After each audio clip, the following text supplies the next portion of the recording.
మొక్కజొన్న మంచి ఆదాయాన్నిచ్చే పంటగా రైతుల ఆదరణ పొందుతోంది.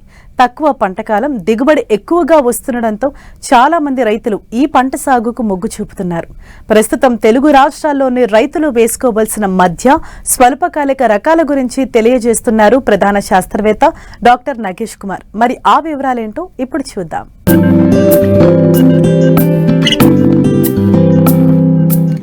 వాణిజ్య పంటల్లో మొక్కజొన్న కూడా ఒకటిగా మారింది.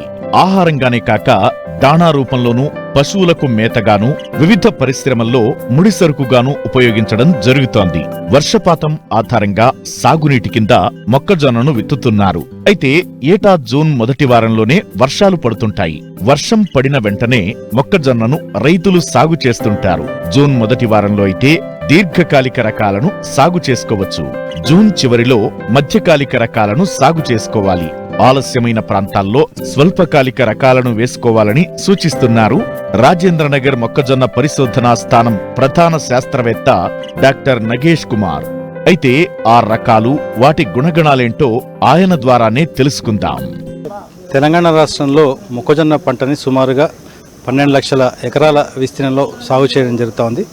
ప్రధానంగా ఈ పంటని వానాకాలంలో దాదాపుగా 7 లక్షల ఎకరాల విస్తీర్ణంలో, అలాగే యాసంగిలో దాదాపుగా 4.5 లక్షల ఎకరాల విస్తీర్ణం సాగుతోంది.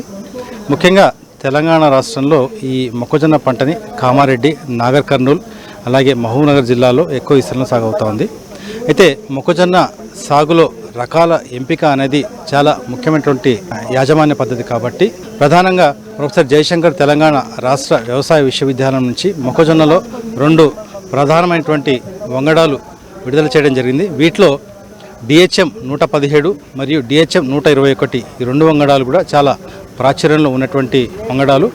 ఈ 2 హైబ్రిడ్లు కూడా మనకి ఒక తెలంగాణ రాష్ట్రంలోనే కాకుండా దేశంలోని వివిధ రాష్ట్రాల్లో కూడా, ముఖ్యంగా రాజస్థాన్ కానీ, వెస్ట్ బెంగాల్ కానీ, గుజరాత్ కానీ, బీహార్ కానీ, ఈ విధంగా వివిధ రాష్ట్రాల్లో కూడా చాలా ప్రాచుర్యంలో ఉండి మంచి దిగుబడినిచ్చేటువంటి రకాలు. దీంట్లో ఈ DHM 117 అనే రకము మధ్యకాలిక రకము, 110 రోజుల్లో కోతకొస్తుంది.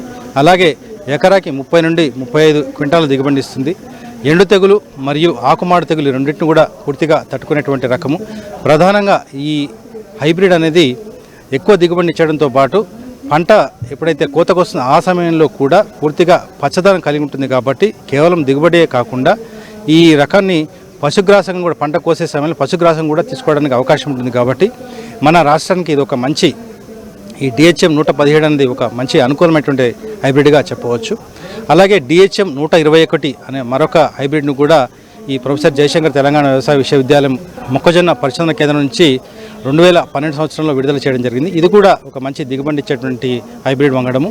ఇది ఎకరాకి 30 నుండి 35 క్వింటాల దిగుబడి ఇస్తుంది.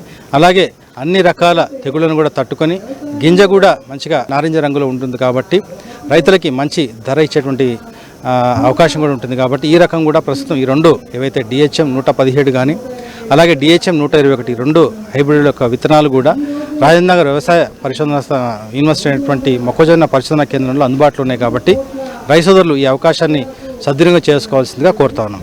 అలాగే వీటితో పాటు ప్రత్యేక మొక్కజొన్న రకాలు కూడా, వీటిలో తీపి మొక్కజొన్న కావచ్చు, అలాగే పేలాల మొక్కజొన్న కావచ్చు, ఈ 2 రకాలు కూడా, వీటిలో మాధురి అనే తీపి మొక్కజొన్న రకము, అలాగే పేలాల మొక్కజొన్నలో BPCH 6 ఈ 2 యొక్క విత్తనాలు కూడా ప్రస్తుతం అందుబాటులో ఉన్నాయి. కాబట్టి ముఖ్యంగా ఎక్కడైతే రైతు సోదరులు పట్టణ ప్రాంతాల్లో సాగు చేస్తున్నారో ఆ పరిస్థితుల్లో ఈ ప్రత్యేక మొక్కజొన్న రకాల యొక్క విత్తనాలు కూడా ఎన్నుకొని మంచి దిగుబడులు తీసుకుని అదేవిధంగా అధిక నికర ఆదాయాన్ని పొందడానికి అవకాశం ఉంటుంది. కాబట్టి ఈ విధంగా ప్రత్యేక మొక్కజొన్న రకాల విత్తనాలు కూడా రైతు సోదరులు ఈ మొక్కజొన్న పరిశోధన కేంద్రం రాజేంద్రనగర్ నుంచి తీసుకోవాల్సిందిగా కోరుతా ఉన్నాం.